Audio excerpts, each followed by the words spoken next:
So may mga ano ba yung, 'di ba, pag bumibili tayo ng gamot, bakit ka ba bumibili ng gamot?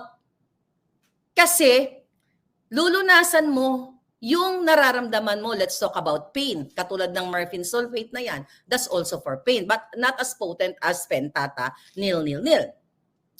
What is the intended effect? Ano ba ang intensyon? Ano ang intended effect nitong gamot na itong pinag-uusapan natin, yung kay Pangulong Duterte? To alleviate the pain, para tanggalin ang nararamdaman niyang pain sa kanyang katawan dahil siya ay nagkaroon ng surgery, back problem, and everything. And that is doctors prescribe. Okay? Doctors prescribe. So ngayon, ang sinasabi ni Kuting, na parang kailangan niya at I think epekto daw yan. Okay? Side effect. Actually, ang term na ginamit pa ng presidential communications is adverse effect. When you say intended effect, bibili ka ng gamot kasi gusto mong lunasan ang sakit na nararamdaman mo. Pain. Kung bibili ka ng cough syrup, gusto mong lunasan ng ubo na nararamdaman mo. So yung mga gamot may tinatawag yan na side effects. Kung tama ang pagkaalala ko sa pharmacology class ko. Okay? Ano yung side effects? Ito yung mga manageable effects ng isang gamot. Katulad, kaya binigay ko yung example ng morphine sulfate sa mga pasyente ko kasi they're elderly people. Ang kanilang side effects is yung constipation. That is manageable, darling. Kapag pinainom mo, let's say ng Fenta o ng morphine, itong pasyente, ang isa sa side effect niya is pagtubol. Nakamukha ni Lisa, yung mukha niya mukhang tubol. So ano yung management with that? So ima-manage mo siya as what? Increase your fiber sa tua ba, sa Bisaya, o magkaon kang kapayas, kakain ka ng papaya kasi pangpalambot yan ng pururot. May mga gamot na ang side effects ay magpupururot ka. Ano sabi ng doktor? Kapag nagpururot ka ng bonggang-bongga, kumain ka ng saging. That is side effect. Okay? Then if you talk about adverse effect, that is dangerous, darling. Okay, yan ay Kuting. Dapat nagbasa-basa ka ng kunti ba? 'Di ba? Nagtanong ka doon sa mga doktor mo bago ka ng bunganga. Life-threatening 'yan. Kaya nga, 'di ba? Kapag nagkaroon ka, pag uminom ka ng gamot, ano yung mga life-threatening adverse effect? Allergic reaction. Moment, lang yan, minutes lang yan pag hindi ka, kasi ako nagkaroon ako ng adverse effect, 'di ba? Ng gamot, not gamot eh. Basta, let's go back sa adverse effect. Na pwede kang uminom ng gamot, okay? Na pangtanggal ng pain, pero nagkaroon ng ibang reaction sa katawan mo. Ang tawag diyan sa medical is adverse effect, and that is life-threatening. So you have to go to the doctor. Pupunta ka, meron niyang, ano yung mga common adverse effect? Allergic reaction. Matindi talaga ang reaksyon ng taong bayan matapos nga magsalita ni Tatay Digong at diretsahang pinasaringang bangag, di umano raw ang Kuting. Confirm nga ba ang pulboronic issue? Kaso nga lang, nagrason na naman ang mga kalamhay mapagtakpan lang ang usapin at todo deny na sa lahat ng kwento. Patutsada tuloy ng netizen. The problem with Lisa and BBM is hindi sila marunong tumanaw ng utang na loob. At the end of the day, you need alliances in politics. Pagkatapos sila suportahan ni Inday, grabe ang pagbabasura nila sa kanya. This is karma unfolding. At tanong tuloy ng taong bayan, drug addict po ba kayo? Pakisagot po ng buong katapatan ang aming katanungan.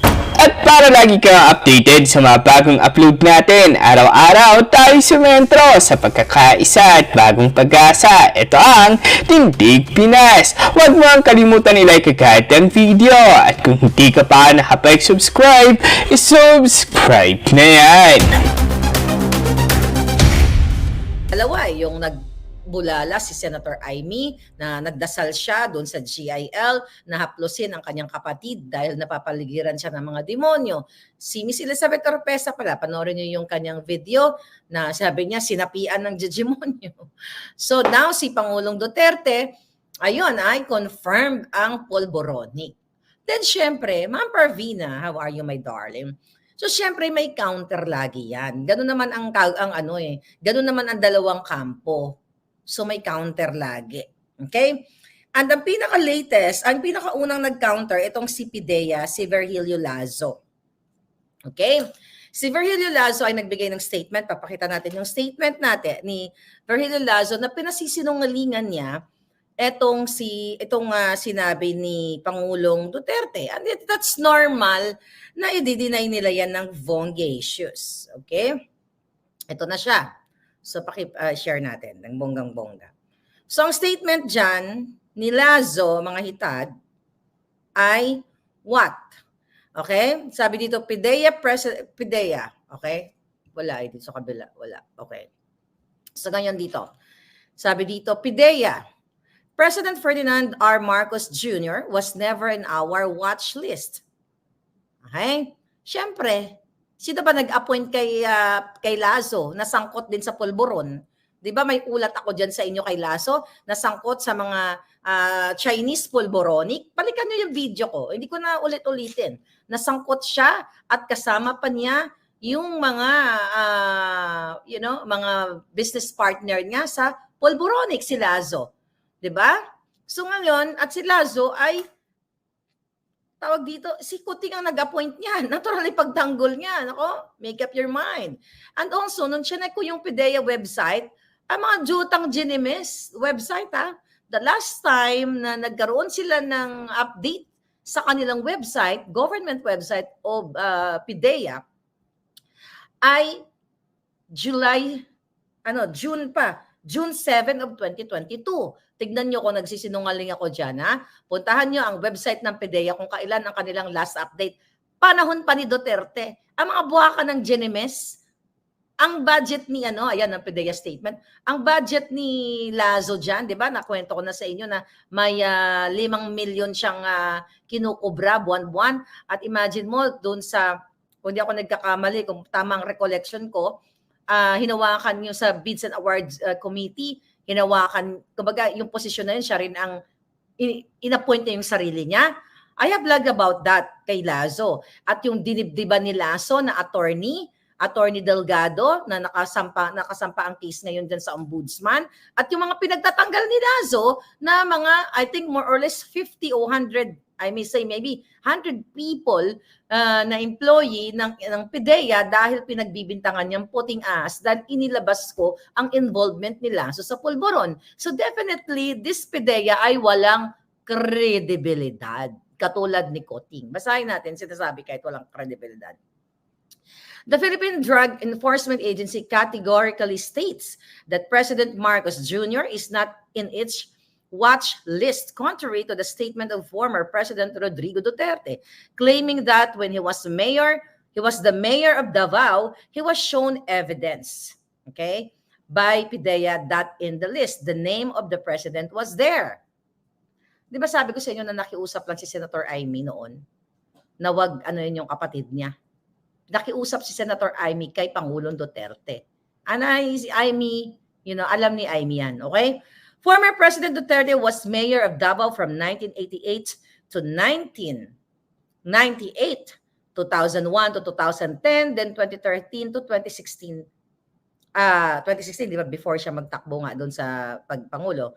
PIDEA, on the other hand, was activated on July 30th, 2002, when PIDEA was activated. It established its National Drug Information System, or NDIS, pero hindi nyo ma-update wala kayong update sa website yung mga hinayupa kayo, Lazo, which is still existence today. The NDIS is the intelligence database of all drug personalities, gathering inputs from counterparts in both law enforcement and intelligence agencies pursuant to its mandate under Republic Act 9165 or the Comprehensive Dangerous Act of 2002. PIDEA regularly conducts intelligence workshops in collaboration with other law enforcement agencies to update the NDIS. Right? From its inception in 2002 and up to the present, President Marcos was never in our NDIS. Dinukot nga. Kasi nga, bakit wala dyan? Okay? Ito liwanagin natin yung utak. Ikaw, Lazo, kayo, Kuting. Kaya nga hindi siya nakalagay dyan kasi nakiusap si Senator Amy na wag idlano yung kapatid niya, idrag. Okay? Wag na kasi subukan niyang kumbinsihin ang kapatid niya na magbagong buhay. So definitely, wala dyan sa PIDEA. Kasi kung nandiyan yan, di ba, wala sanang bonggang revelasyon si Pangulong Duterte. Hindi ko sana sinabi sa inyo na nakiusap si Senator Amy na wag nang ibukilya sa taong bayan na si Kuting ay pulvoronic. So definitely, Lazo, na udyo-tudyo to at hawak ng mga syndicated at ni Lisa Smugs, mga palangga, wala talaga dyan. Kasi pinatanggal nga. Diba? Inayos na nga si Senator Amy eh. Kaya diba, ang aking naulinigan, kaya sinasabi ko sa inyo na may mga magaganap ngayong January kasi actually, ang pagkakaalam ko ay umiyak pa si Senator Amy dyan kasi parang, eto na nga, itodo na natin. Diyos ko po, ang puting ahas ko. Nako, nakakaloka. Di ba sabi ko sa inyo, alam ko na yan, nakikiusap si Senator Amy sana na kung maaari, wag nang anuhin yung kapatid niya. Na nakikiusap sa kay Pangulong Duterte. Nakikiusap, nagmamanikluhod. That's the right word. Kaso lang, binuboljak ni Lisa at ni Marcos Jr., ni Kuting, ang mga Duterte. So, syempre kung ikaw meron kang vom, pakawalan mo na. So yun po yun. Actually, bago nagbigay ng statement si Senator Amy, nagdasal siya na hipuin ang kanyang kapatid sa mga ng Diyos dahil napaligiran ng mga demonyo. Tapos na mag-usap si Pangulong Duterte at si Senator Amy. Parang in my own language, parang ganito yan. Amy, jutang din na yung Kuting mong kapatid ha. Umayos yan. Dahil pag hindi, yung polboron, ilalabas ko. So as ate, anong ginawa ni Amy? Tinry niyang i-fix ang mga bagay-bagay. Pero sabi nga ni Baste yata, kung tama ang pagkakaalala ko, pagka contextualize ko ng pagsabi niya ay, na parang si Pangulong Duterte na hindi namin kayo kalaban. Hindi naman ako nagsasalita ng something na bad against you, which is true. Okay? So bakit tinitira nyo kami? After all, na parang, nirespeto ko naman ang pamilya mo, lalo na yung tatay mo, si Marcos Sr., na only the President Duterte ang nagpalibing sa libingan ng mga bayani. That itself is a showing of high respect to the senior. Kaso lang, inano nyo, inubos yung pasensya ng mga Bisaya mga Bisaya dito. At I'll tell you about Bisaya, Ilonggo, Cebuano, kung ano man, kahit anong klaseng Bisaya. Okay, kasi may dugo ako niyan pareho. Ay warning to sa mga tao. Kahit ano man sa pati na Visayas, Mindanao, halos lahat yan, pag yan nakikipagkaibigan, ibibigay sa'yo pati, ipapangutang ka. Totoo yan. Ipapangutang ka. Pupunta ka kunyari, sa bahay ng isang Bisaya, di ba? Kahit walang pera yan, ipapangutang ka ng Bisaya.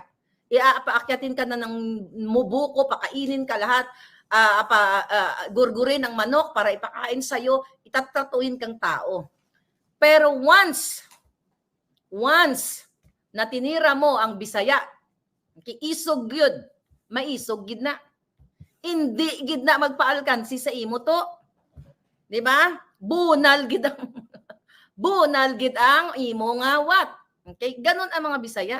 Di ba? Kaya ako mga shoutout yung mga kaibigan. Pag ako tayong kaibigan nyo, at wala akong pera, swipe ko credit card ko. Papangutang ko kayo, promise. Hindi, pero totoo, sa seryosong usapan, ganon kasi ang trait ng Bisaya. Bisayang dako. Tatratuhin kang tao niyan. Okay? Poprotektahan ka niyan. Pati sarili niya, sasanggain niya. That's me. Pero once na tinira mo ang Bisaya, magtago ka na. Okay? So I think that's about it. Kaya naiintindihan ko ang okay? Naiintindihan ko yung nararamdaman ni Pulong, ni Baste, 'di ba? Ni Inday din, although mamaya mapunta tayo kay Inday, Pangulong Duterte, kasi ganito kami, naramdam na after all, jutang Ginimes, sinunod ko parang ganito kung ako ay Pangulong Duterte. After all, na hindi kita pinangalanan, tinanggal kita sa list. Tapos yung tatay mo, pinalibing ko. Tapos makikipagsabwatan ka sa banyaga. Para what? Para ipakulong niyo ako, mga yawa mo. ay ilalabas ko talaga ang bom, bom, bom, ba, ba, ba. Okay, tuloy tayo kay PIDEA. From its inception in 2002 and up to the present, President Ferdinand Marcos Jr. was never in our NDIS. So nasagot ko na yan. It is worthwhile to note that when the former president took over in 2016, his administration came out, all right, with a list which was then initially called the narco list, sometimes referred to as the Duterte list. And upon continuing validation and revalidation, it became the Interagency Drug Enforcement Database, or IDID. The name of President Marcos is also not in the said list. Wala nga, pinatanggal nga ni Amy. Julul ka talaga, Lazo. Based on all the foregoing facts, the PIDEA asserts that President Marcos Jr. is not and was never its watch list. So alam nyo na, so tanggalin na natin yan. Wala nga dyan. Kasi nga, nagmanikluhod nga si Senator Amy para tanggal challenge ko, mga palangga. That is libelous sa isang presidente. Bakit hindi? Ito na lang, I challenge you. Koting, Lisa. Di ba, nasa inyo ang power. Sabi nyo kayo, sabi din sa siyang makapangyarihan, di, pagkakataon nyo na, kasuhan nyo si Pangulong Duterte. Kasuhan niyo si tatay ko. Pasuhan niyo siya ng bonggang-bongga. Mailabas natin ang mga dapat ilabas. You know the strategy, darling? Kaya kayo yung mga nag-answer, nilabas na yung video. Dong, unsaman mo? Diba? Hindi ganoon ang laban. Okay na mga Bisaya, ha? Okay? Ang mga Bisaya, buutan na siya. Pero pag inano mo ba, toslok-toslok mo, gikuto-kuto mo, ikukutuhin ka rin talaga. Resign Kuting. Okay. That's number 1, PIDEA statement. Okay. Then, si Kuting ay in-interview. Parinig natin si Kuting. Kaya mo si Kuting. So, close na tayo kay PIDEA. The reason why wala si Marcos Jr. sa kasalukuyan at sa nakaraang listahan ng pulboronic dahil nakiusap si Senator Amy na wag ilagay ang kapatid niya kasi aayusin niya, kausapin niya na magbagong buhay ang kapatid niya. And it's sad to say, hindi nagbago, lalong nagiging ngiwi. Okay? Now, an interview si Kuting, pinapasagot siya kung ano daw ba ang masasabi niya sa binulalas ni Pangulong Duterte. Okay? Kagabi doon sa Davao rally na itouch. Here we go. Okay? Dan. Okay, here, pakinggan nyo lang. Ay, ba't ganon? Sandali. Okay, one more, darling. People's Initiative. And I'd say about Kudos' statement ni President Duterte last night sa drugs, sa People's Initiative. And I'm urging you to resign.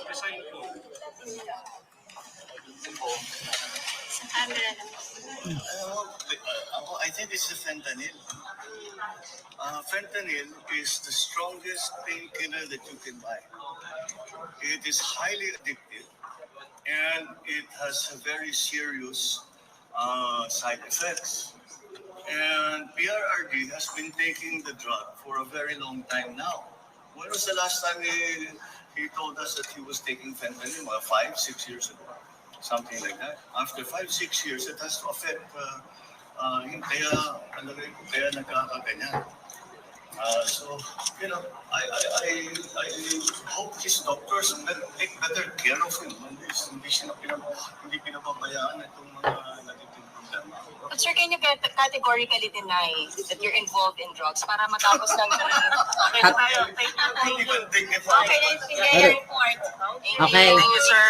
Thank you, sir. Okay, so yan yung counter ni Kuting. Okay, hihimayin natin yan na parang naghihimay tayo ng isda, parang gawin natin fish balls. Okay? Okay. Ano ang sabi ni Kuts? Okay. Ni Kuting.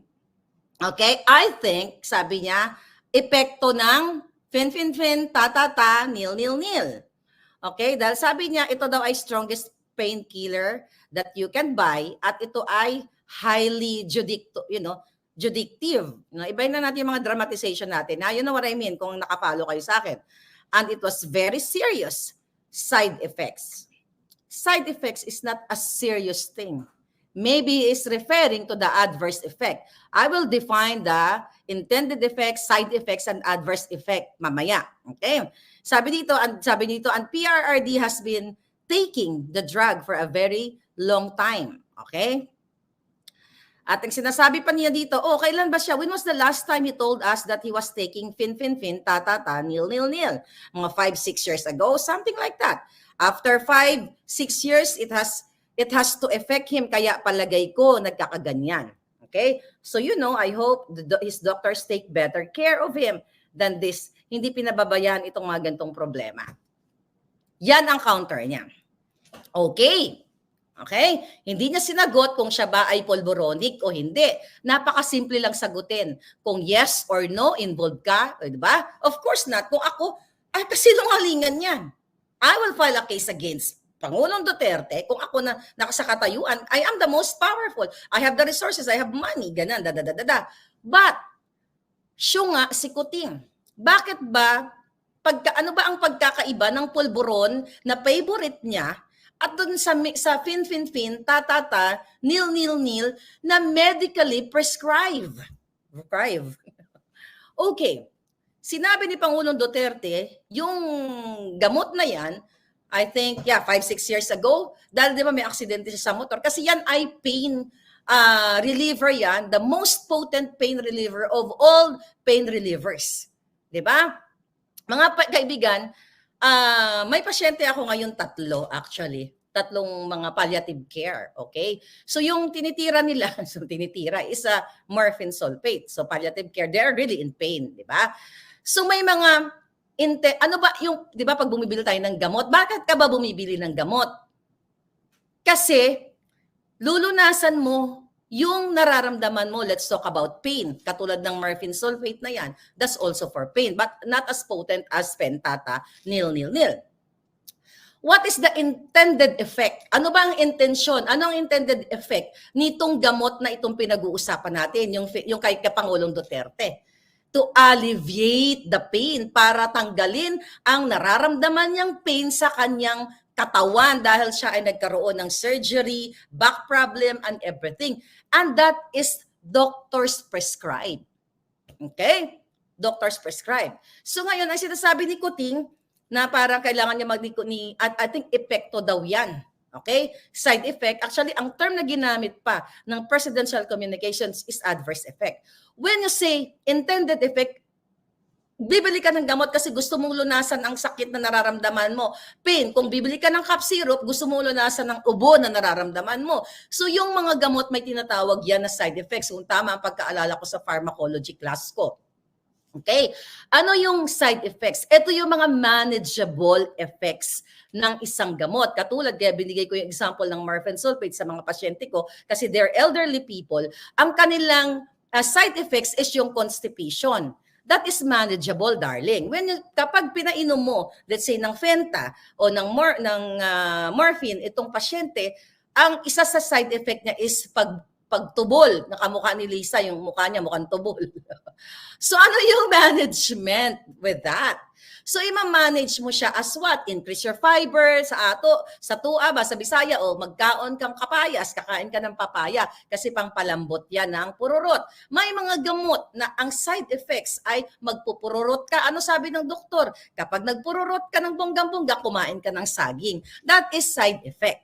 Okay? Then if you talk about adverse effect, that is dangerous, darling. Okay, yan ay Kuting. Dapat nagbasa-basa ka ng kunti ba? 'Di ba? Nagtanong ka doon sa mga doktor mo bago ka nag-ano ng bunganga. Life-threatening 'yan. Kaya nga, 'di ba?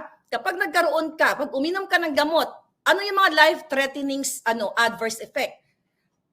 Allergic reaction. Moment, lang yan, minutes lang yan pag hindi ka, kasi ako nagkaroon ako ng adverse effect, 'di ba? Ng gamot, not gamot eh. Basta, let's go back sa adverse effect. Na pwede kang uminom ng gamot, okay? Na pangtanggal ng pain, pero nagkaroon ng ibang reaction sa katawan mo. Ang tawag diyan sa medical is adverse effect, and that is life-threatening. So you have to go to the doctor. Pupunta ka, meron yang ano yung mga common adverse effect? allergic reaction. Mangangati ang buong katawan mo. Okay? So dapat madala ka sa doktor o bigyan ka or right away meron naka-prescribe sa yung Benadryl, di ba? Para ma-counter yung adverse effect na yan. Ano pa? Okay, like morphine, like yung mga high prescribed, oxycodone, mga ganyang mga gamot na yan, yan yung mga pinakamalakas na mga pain meds eh. Nakakapag rapid breathing. Okay? Ang bilis ng iyong paghinga or the worst, mga palangga, the worst thing is matitegi ka right away. If ihihimay natin ang pinagsasabi ni Kuting patungkol sa fen-fen-fen, tatatanil, syunga siya. Okay? Diba? Syunga siya. Kasi may mga adverse effect na pwede kang mahimatay ka agad, matsugi ka. Okay? Mahilo ka ng bonggang-bongga na hindi mo kakayanin. Pero actually, ang drowsiness is categorized sa side effect, which is manageable. Bibigyan ka lang ng or nausea and vomiting, di ba? Bibigyan ka ng doktor, ng gamot para sa nausea and vomiting. Pero when you talk about Kuting, adverse effect, at kailangan chichikin si Pangulong Duterte, syunga ka. Pagtatawanan ka ng doktor, nurses, medical people, like me, like you, mga palangga. Okay? Vangag ka kasi. Sabi ni Pauline Duela, vangag ka kasi. Kung titignan natin ang iyong, pag-uusapan natin ang iyong counter-attack kay Pangulong Duterte, yung naratibo mo na yan, kaya nakapagsalta si Pangulong Duterte na ikaw ay kasama sa listahan na pinatanggal nga lang niya ni Amy at ikaw ay pulboronic at tumitira ka ng bonggang-bongga, syunga ka. Matatalo ka sa labang ito kasi bangag ka. Kung si Pangulong Duterte, based on your statement, Kuting, na siya ay kasalukuyan na nakakaranas ng adverse effect during that speech yesterday sa Davao, baka hindi nakapagsalita si Pangulong Duterte. Basi nagkisay-kisay na yan doon. Diba? But, in contrary, si Pangulong Duterte during that time, mga palangga, was very calm, peaceful, nagjo-joke, nasa right mind, at 80 years old. Diba? Na medyo mahina na talaga si Pangulong Duterte, he is in his right mind. Ang galing nag-i-inject ng jokes.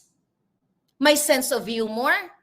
Nare-recognize niya ang mga tao doon. Nare-recognize niya kung sino ang mga taong nasa paligid niya. Kasi kung isa sa mga sinasabi niyo na baka confused, definitely, kung confused siya, din makita mo na doon nag-Julianin na katulad ni Julianin dito. Ni Biden, Julianin, o katulad yan, di ba? Parang nagwa-wonder si Biden, asa man ako, magpunta man ako dito. Di ba? Mga ganun yung Pangulo namin dito. But anyway, mga palangga.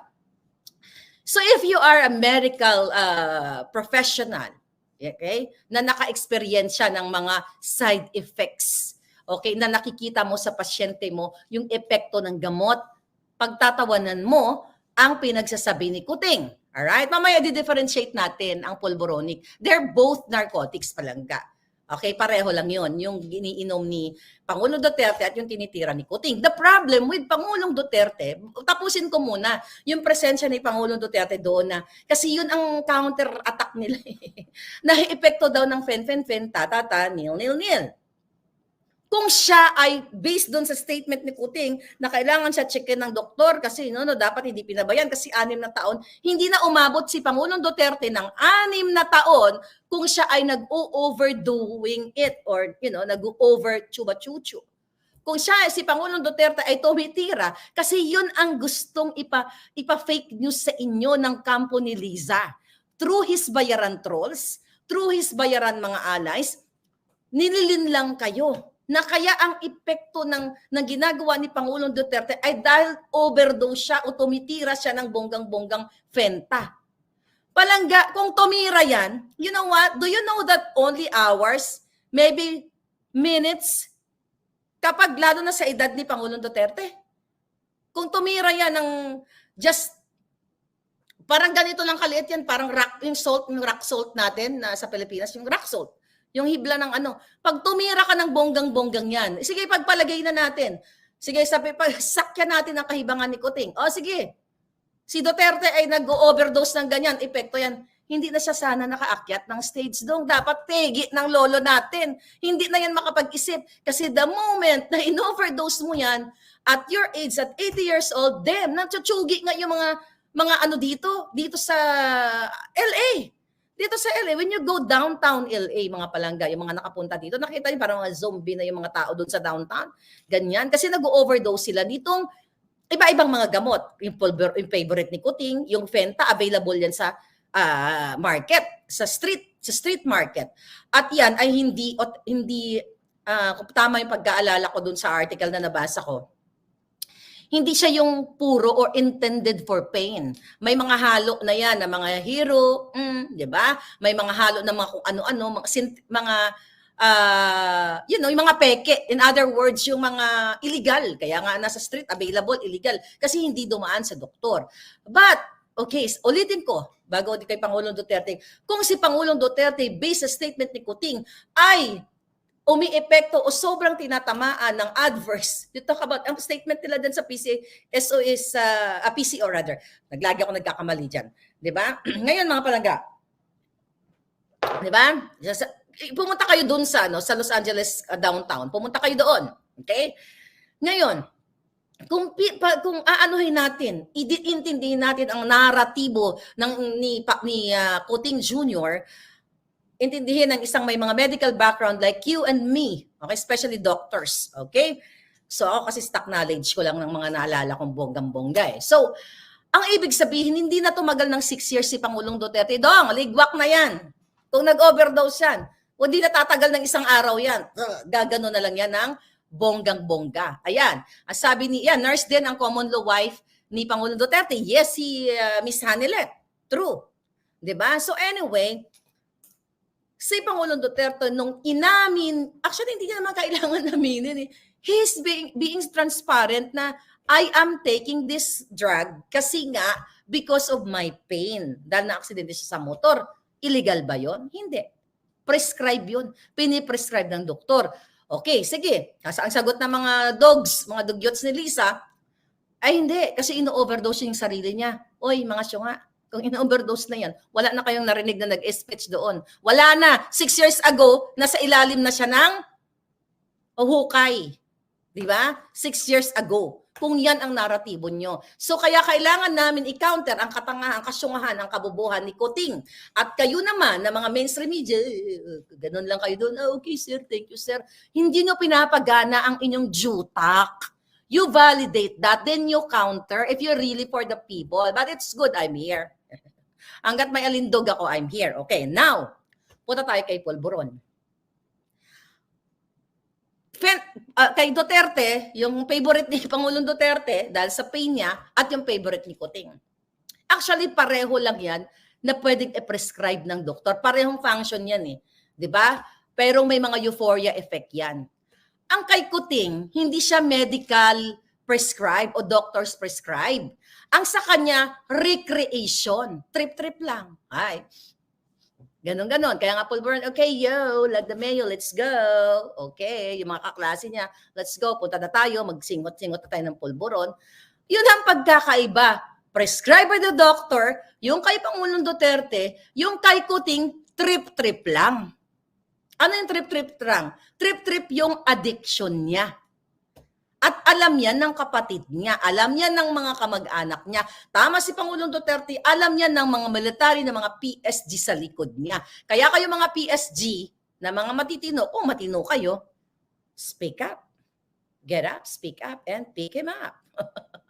Diba? So yun yung pagkakaiba. Ulitin natin, bakit si Kuting, okay, ay tumitira ng Pulburon? Meron ba siyang pain? Okay. Ano to eh, yung tinitira ni Duterte at tinitira ni Kuting, okay? Meron ba siyang pain? Wala. Trip niya lang kasi judictus benedictus siya. Si Duterte, ano ang intensyon ni Duterte? Bakit niya tinitira itong Fenta? Kasi may pain siya. Kailangan niyang gamutin ang sakit na nararamdaman niya physically. Si Kuting, ano ang intention ni Kuting? Gusto niyang feeling euphoria at party with the Coldplay and what? Beatles during his younger years? Okay. Next, Pinisrad nga ng doktor, hindi nga, puslit nga. Okay? Ano ang side effects kay kuting? Ang dami. Okay? So sa kanya, wala pang adverse effect na tinatawag. Well, I may say, life-threatening, yes. Pero it takes time. Kasi nga, hindi naman niya tinitira siguro ng baso-baso. 'Di ba? For what? For recreation lang. Trip-trip lang. So if you compare si Pangulong Duterte at si Coting, okay? May kadahilanan kung bakit kailangan inumin ni Pangulong Duterte ang Fenta. Dahil mayroon siyang nararamdaman at that Fenta is intended to cure the pain. But Coting is doing the pulboronic or the Coca-Cola, the intention is to get high and high and high. I wish marami akong alam na kanta, di ba? Para maging high, para maging euphoric, di ba? May euphoria ang hitad. Yung mga ganon. Then, the side effect right now is the ngiwi. Okay? Ngiwi. Ito yung mga muscle twitching niya. Yan ang side effect. Manageable ba yan? If he is taking for long time, mahirap. Pero kung nag-quit siya right away, manageable yan. Through what? Through therapy. Okay? Contrary sa adverse effect na kapag patuloy mong iniinom tinitira yan, sinisingot mo ng bonggang-bongga, the adverse effect is death. The most you get that thing kapag patuloy mong ginagawa ang pulboronic. So now you know, Coke is it. I love that. Sabi ni printer ako, Coke is it. Okay? So ngiwi, tapos nguya, tapos luwa ang mata. Nanlilisik yung iba, di ba? Kapag sobra na ang tinitira mong Coca-Cola, wala ka na ito buti naalala ko, wala ka na sa normal mind mo. You cannot think. You know? Normally, why? You compare the thinking of Pangulong Duterte and Coting. Si Pangulong Duterte nung nag-speech kagabi, wala siyang script. Yung kanyang train of thoughts, yung pagkasunod-sunod ng kanyang pag-iisip sa subject na kanyang tinatackle during that time about the pulboronic is just amazing. Tama. Pagkasunod-sunod. Yung emotion niya na hindi ko kayo inaano. He talks about ICC. He talks about People's Initiative. He talks about important issues sa ating lipunan. Whereas, sabi ko, on the contrary, Coting speech sa grandstand, nagbabasa siya ng script. Bakit ka magbabasa ng script? Kung ang speech mo ay paulit-ulit na lang about economic, imagine mo, binasa pa ni Coting ang speech niya, kung tama pagkaalala ko na bawal ang tamad, hindi tayo dapat magwawaldas. You don't need to write a script kung yun lang ang ang sasabihin mo. Ibig sabihin, ang isang pulboronic, hindi nakakapag-isip ang kanyang mind, ang kanyang neurons, kasi nga, na sobrahan na sa pulboronic. So hindi siya makakapag-compose ng tamang kamada ng mga sasabihin niya, kaya kailangan niya mag-script. Para nga naman sounds like he knows what he's doing or what he's saying. So you see that? You notice. I challenge you, dugyots or trolls, you compare. Si Coting, wala pa yatang 5 minutes yung kanyang speech sa Carino Grandstand, may script. Si Duterte, halos 1 oras nagsalita, walang script. So sino ngayon ang may adverse effect? Kasi let's talk about, wag ding adverse effect kasi that's life-threatening palangga. You need to consult doctor right away. Let's talk about side effect na lang.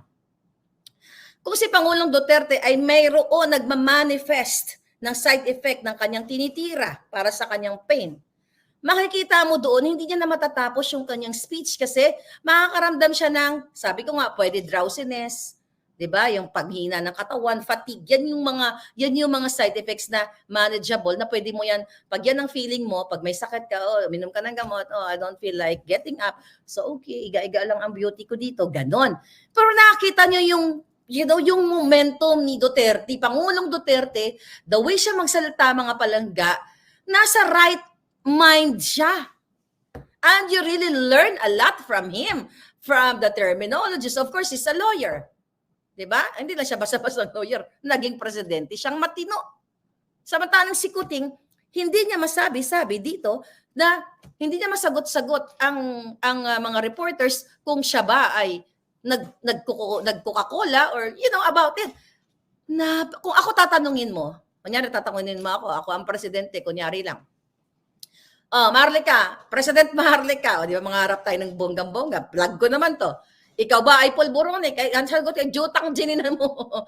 Hindi ako nagpupolboron, baka ikaw. Sige nga, kakasuhan kita ng ganyan, di ba? Pero para sa akin, hindi naman, kahit ano, pwedeng iba to sa'yo sa panahon ngayon, just to destroy you. Especially kung si Lisa ang kalaban mo. Diba? Black Ops yan, magkakasabwat din si Lisa, si Mel Robles, si Taning, mga yan ang pinaplano nila to attack Duterte and Maharlika. You know what I mean? So, Kuting Jr., wala ka talaga sa PIDEA list.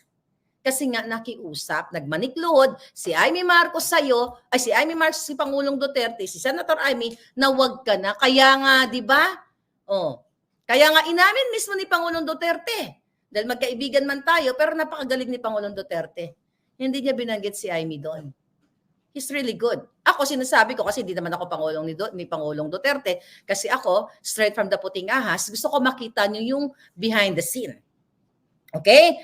So ngayon, pikon na pikon sila ngayon. So malinaw na tayo sa PIDEA kung bakit wala si Kuting doon, and malinaw na rin tayo sa intended effect, side effect, and adverse effect ng tinitira ni Pangulong Duterte sa sinisinghot na pulburon ni Kuting. Right? Then pupunta tayo ngayon sa sino ang pikon, sino ang talo. Here we go. Sino ang pikon, sino ang talo, sino ang baliw.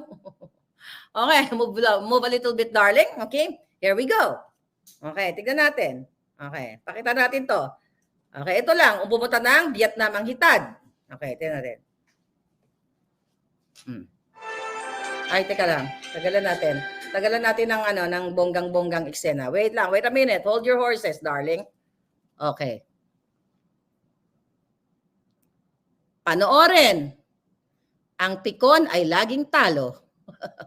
Tayo si Lisa Smugs. Si Inday, call si Lisa, halata ang kanyang pagiging pikonera, jinggitera. Nakita, di ba? Andun si Inday, nakatayo. Protocol yun na mag-shake hands ka.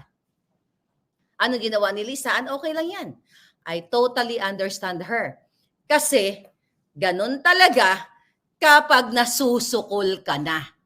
Pikon, guilty, at laklakera polboronic. Okay? So mga palangga, ang naging epekto ng ginawa ni Pangulong Duterte kahapon na speech? Bumahag ang buntot. Ano ba yung doon? Ano ba yung pinag-usapan nila doon? 'Di ba? It's about the main subject doon sa Davao Rally is about the People's Initiative na niloloko ang Pilipino, pinapipirma para palitan o baguhin ang konstitusyon sa pabor kay Lisa, kay Tambaloslos, kay Sandro at kay Kuting to stay in power. Okay, now, here we go again. Okay, mga palangga. Okay? Ito, dali lang. Sabi mo? Ulitin ko? Palangga, may nag-comment? Okay. Sige, paliwanag natin ulit ito. Okay, dali paliwanag natin ulit. Kasi bago ko ipakita yung mga drama. Ayan, tingnan ulit si Lisa. Di ba? Hindi niya alam kung anong gagawin niya.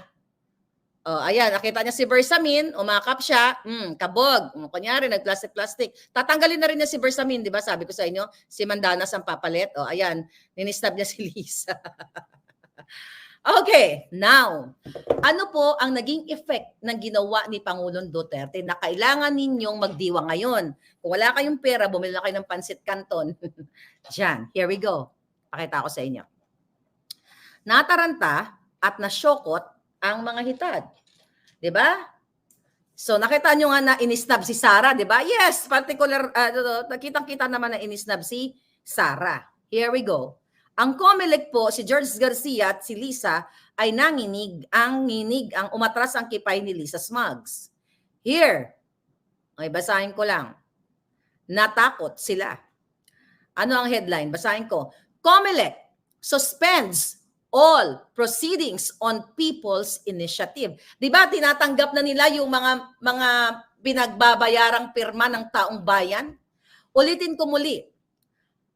Ang goal nila, Attorney Vic, Attorney Glenn Chong, ni Spokes Harry, Attorney Harry Roque, yung iba pang mga speakers doon, mga palangga, mga family Duterte, is about the people's initiative na hindi naman people's initiative, kundi initiative ni Lisa, ni Kuting, ni Tambaloslos, ng mga demonyo para linlangin ang Pilipino na papirmahin ng hindi nila nalalaman, hindi na ipaliwanag sa kanila yung kanilang pinirmahan na para pala baguhin ang konstitusyon para hindi about economic, what do you call it?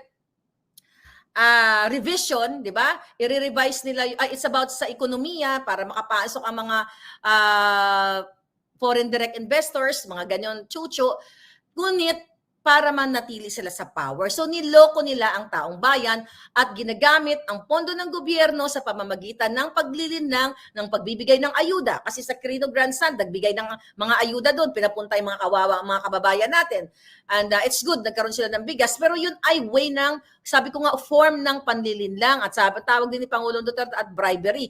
At mismo si Senador Amy Marcos, sinabi niya na ang kanyang pinsan na si Romualdez ay binayaran ang mga kongresista ng 20 milyones, 20 million each just to push o linlangin ang mga taga-LGU, mga barangay, mga kasabwat nila doon sa kanya-kanilang distrito para papirmahin ng mga tao na nagugutom at gamitin as bribe, okay? Yung pera din naman ng taong bayan. Tama si Pangulong Duterte. So yun yung goal doon. So dahil umurong ang kipay ni Lisa Smugs, sabi ko sa inyo right away. Here's the headline.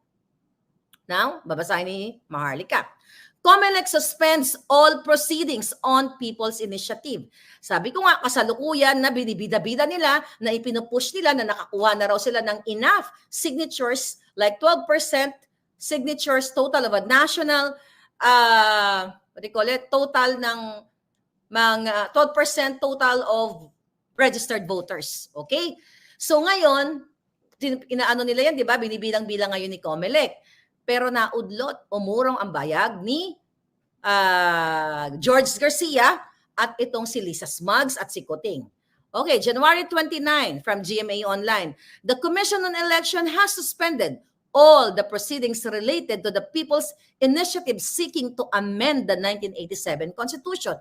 Anong ibig sabihin yan? So pinigil, sinuspinde ng COMELEC ang mga kaletsihang proceedings, pagbibilang, pagtatanggap ng mga pinirmahan yung pinagluloko kayo kung kayo ay nasa Luneta kahapon. So, abruptly suspended. Boom!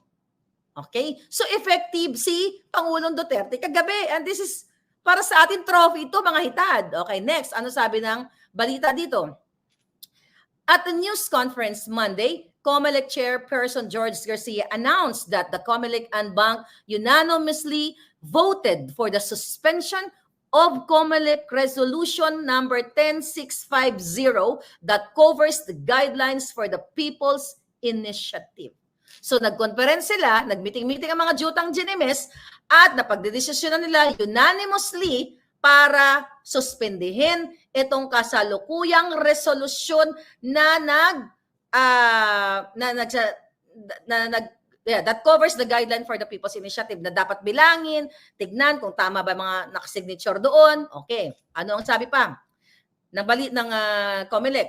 The indefinite, hindi natin malaman kung patuloy na ibabalik nila or hindi na ba. Okay? The indefinite suspension includes, ito na, the acceptance of signature sheets by the local COMELECman. Hindi lang ko talaga, masyadong matigas na mahirap tagang Bisaya. Oy, pero masarap na matigas ang dila. Ano dong? Okay. The indefinite suspension includes the acceptance of signature sheets by the local COMELEC offices pending the review and revision of the said guidelines. So, ibig sabihin, sinuspindi na yung pagtanggap sa mga local COMELEC offices ng mga signature na pinasimunuan ni Lisa, ni Sandro, ni Martin, na binayaran ang mga kongresista ng 20 million para linlangin ang taong bayan. And this is the power of our voices. Our voice. Pinagsama-samang boses ni Maharlika, ng Pangulong Duterte, okay, ni Miss Hear Me Click, sino yan? Si Palangga, okay? Laban ang mga maisog, sabi ni Anil sa ating mga Anilet. Natawanan si Inday Anilet. Oy, okay. So ngayon, okay, ano sabi ni George Garcia? We honestly believe, sabi niya, based sa aming initial assessment, kailangan naming i-review, i-enhance, dagdagan yung aming existing IRR o Implementing Rules and Regulation, o tama, concerning the People's Initiative. Dahil sa ating palagay, may mga bagay doon na kulang at wala doon sa ating guidelines. Eh yun naman pala.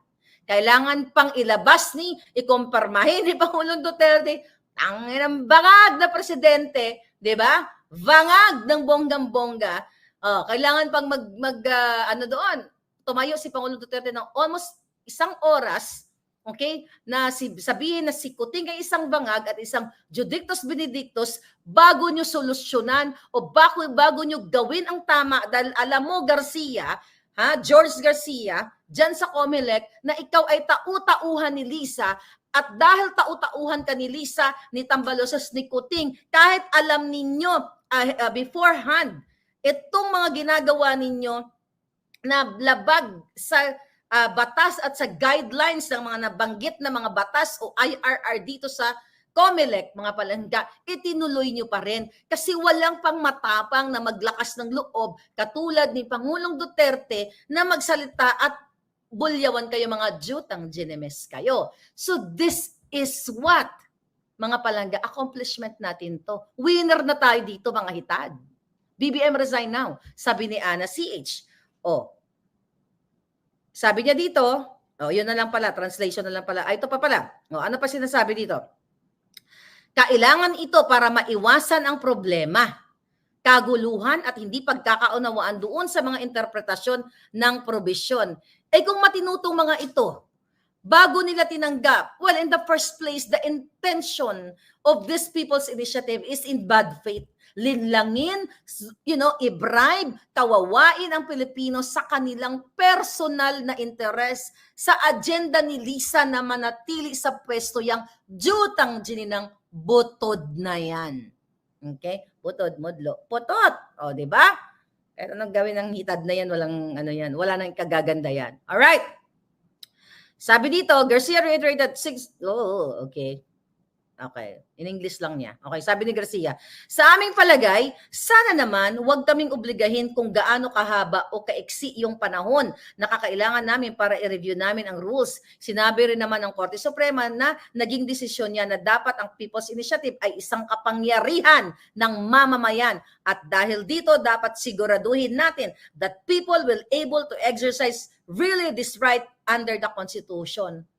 Garcia, alam mo sa sarili mo na ito ang dapat gawin. Pero dahil asong julol ka ni Lisa, okay? Kasabwat ka sa lahat ng mga kaletsyan dyan sa Smartmatic, itinuloy nyo pa rin. Kung walang Maharlika, walang Kochi TV News, walang Kaiki Powers, ipagpapatuloy nyo ang mga kabangagan nyo. Kaya this is the power. That's why I'm telling you, mga palangga. Kung meron man silang perang ninakaw sa bayan at they feel that they are powerful in Malacanang and they have power, political power, we the people have a social power. So we have to unleash our power and put them in the Kumunoy. Hindi? Soon. Diba? So yun. Okay, ano pa sinasabi nito ni Hitad? So, yeah, yun lang. So ngayon, mga palangga, natakal ko na si Pidea, si Kuting statement, then pikon si Lisa, and now naantala na ang People's Initiative na kanilang panglilinlang sa atin. Diba? Walang forever, sabi ni Kat Serrano. So now, Inday Sara, okay, si Inday Sara ay nagbigay ng statement. Okay, magaling din to eh. Okay, si Inday Sara naman, ano ang epekto nito sa kanya? Maliban siya na inisnab siya ni Lisa Smugs. Diba? Nakita mo kung sino ang pikon dito. Sino ang talo dito. Uy, congratulations to our 14,000 live viewers. My God, tinalbogan natin si Kuting. 9,000 lang siya kahapon. Nagbayad pa sila ng mga performers. Again, they spend millions of money of the Filipino people dun na sa kajotahan nilang mga kick-off rally na yun, mga palangga. Dapat i-kick out na natin talaga sila very soon.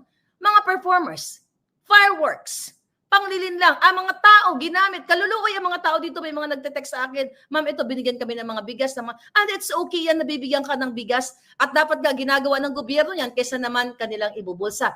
But double jeopardy ang ginagawa nila sa taong bayan. Nililin lang na nila para magkaroon sila ng mga attendees doon para sabihin sa national, sa taong bayan na, hey, si Kuting ay popular pa rin. Julul, hindi ka nga maka-10K kahapon ng live viewers. If lahat ng tao doon ay talagang para sa iyo at nagmamahal at sumusuporta sa iyo, kung mahal mo ang isang supporter, ay isang taong sinusuporta, like ako, 3 telepono pa ang i-open ko para, I love Kuting kasi, kailangan marami naman ang viewers si Kuting. hindi talaga nakabangon. Nag-10K, wala nga 10K, Dodong.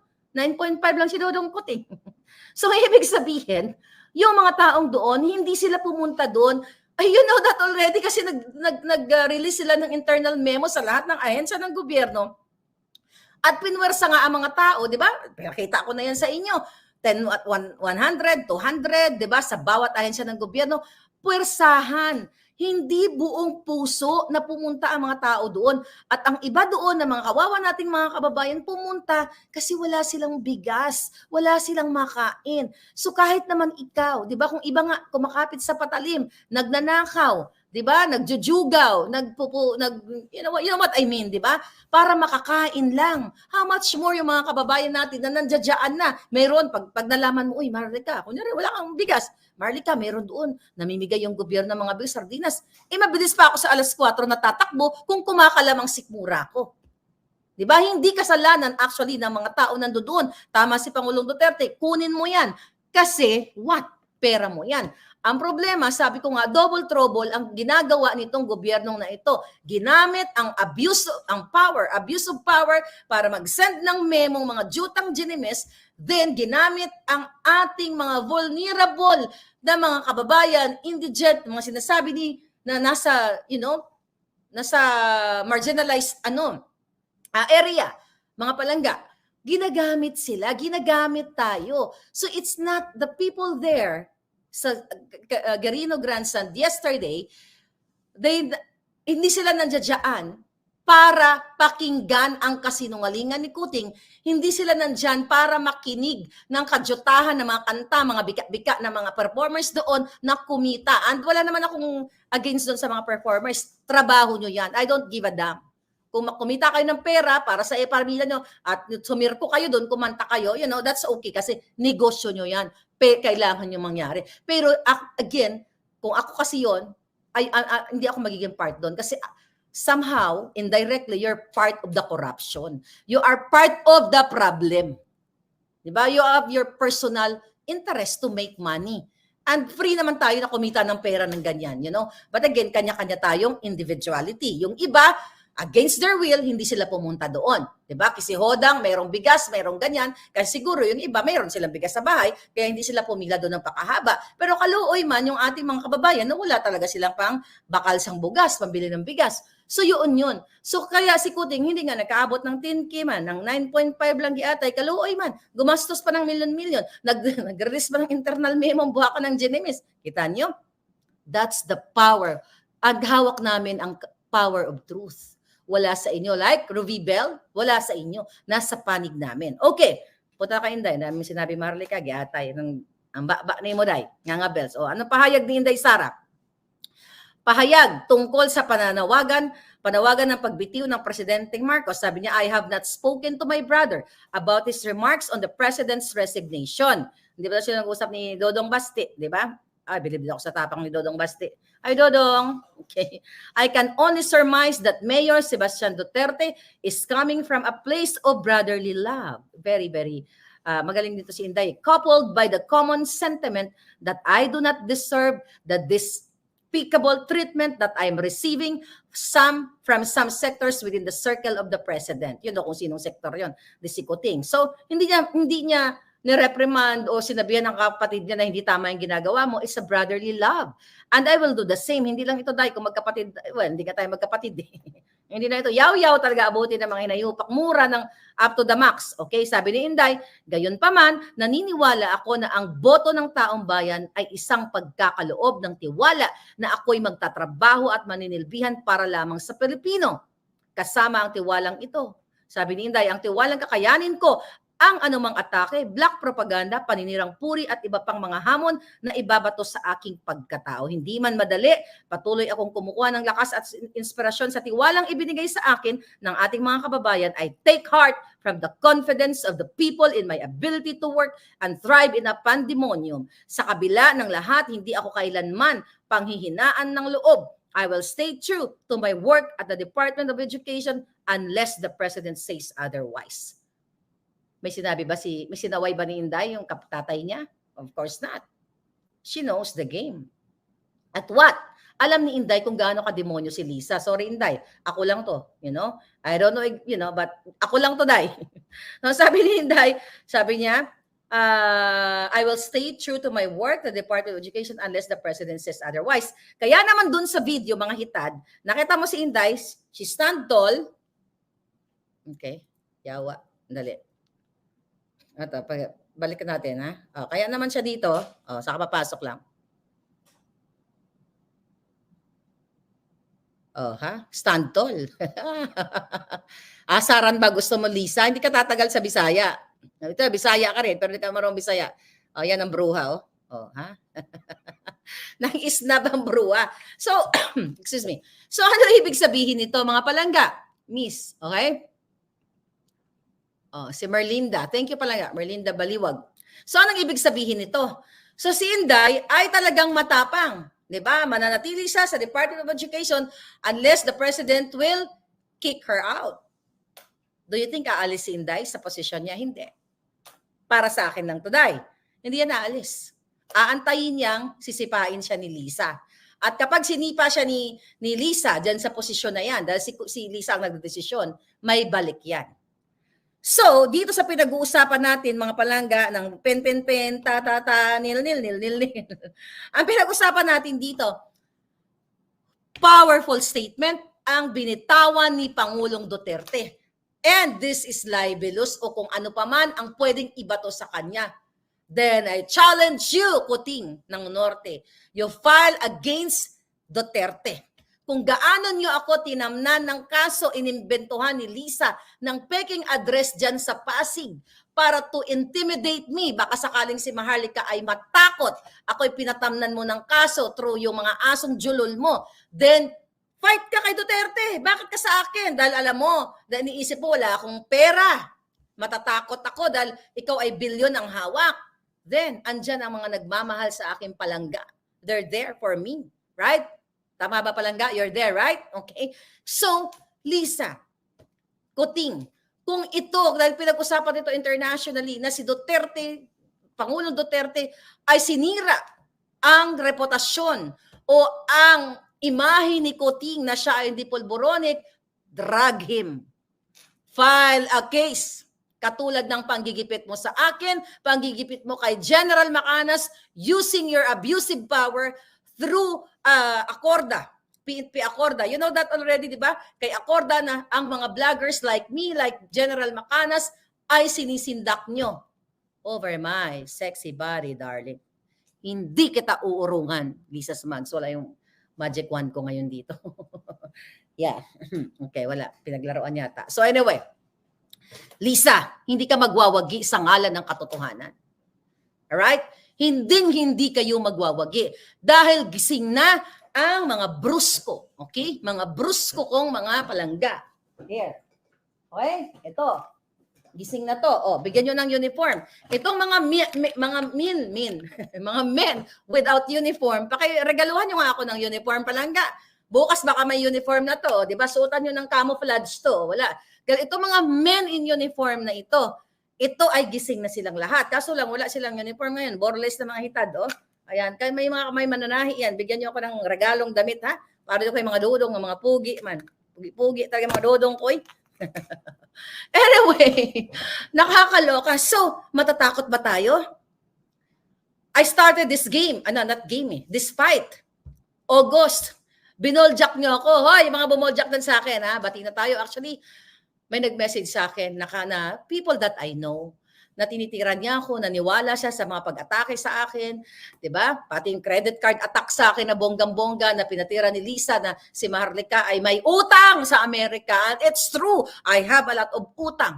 Kaya nga lagi kong sabi tinitira ako nung kakilala ko yun. She said sorry. Miss Maharlika, sorry kasi ganito, ganyan, naniwala ako, dadadada. Ngayon naliwanagan na ako. Appreciated. Wala naman akong galit sa inyo. Kasi hindi ko kayo kalaban. Ang kalaban natin yung mga sindikato sa loob ng gobyerno.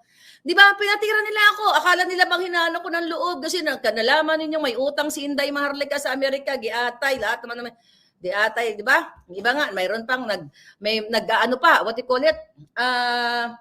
Bankruptcy. At least wala akong record ng bankruptcy. So ngayon, mga kababayan, anong ginagawa nila? Tinira ako ni Lisa Smugs doon. Sa pamagitan ni Taning, natinag ba ako? Kaya ang question ko sa inyo mga kababayan, ano ang gusto nyo? Maniwala kay Maharlika na may utang na walang pisong ninakaw sa bayan o maniwala kay Lisa Smugs sa kanyang mga alupores na araw-araw kinukuha ang pera ninyo sa pamamagitan ng pagnakaw sa PCSO, 'di ba? Sama-sama tayo maging babangon muli para maging milyonaryo. Kami mismo sa bunganga niya ni Lisa Smugs. Sabi ko nga, from the Department of Agriculture, smuggler, customs, polboronic, name it.